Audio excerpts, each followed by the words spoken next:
Estamos a 4000 metros sobre el nivel del mar y estamos con Sarita Portugal. La estamos acompañando, va a hacer su videoclip con Mágica Estudio, ¿no? Mágica Producciones. Así es. ¿Cómo estás, Sarita? Un saludo para Full Ritmo y dime, ¿dónde estamos?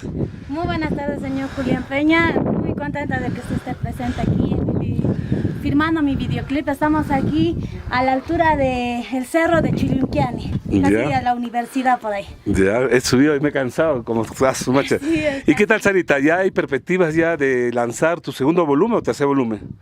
Ya sería como el tercer volumen ya. Ya de a pocos estamos sobresaliendo.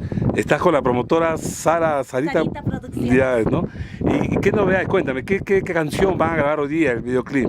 Estamos grabando una primicia, espero que les guste a todos mis fans y mis compañeros así de Juliaca, de todo el Perú, que también nos están viendo, gracias también a la revista. Ya, pero hay una canción que me necesitas escuchar, que está bien bonita esa canción, que todavía no la lanzas todavía. Así es, no la hemos lanzado y esa misma canción vamos a grabar ahora en Ya. el clip. Cuéntame, ¿en Bolivia cómo estamos? ¿Estás bien en Bolivia? Así es, en Bolivia estamos trabajando constantemente y en Chile también. Chile, ¿no?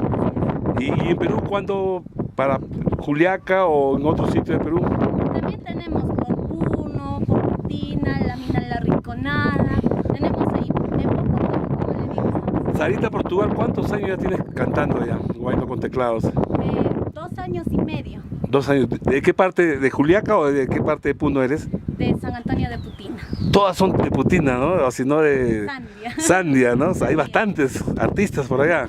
Así es. ¿Solterita o casada? Solterita. Soltera, tu corazón está libre, como el viento, como este viento ahorita. Como este viento tan Libre, hermoso. libre.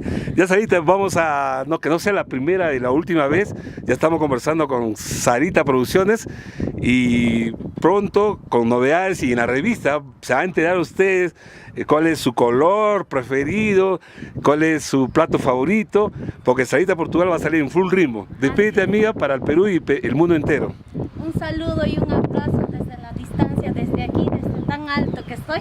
Los saludo para todos mis amigos, mis fans de todo el Perú, Bolivia y Chile. Gracias, amiga, y que sigan los éxitos. Entonces la próxima vez ya vamos a ser más famosa que ahora. Muchas gracias, señor Julián Peña, y un saludo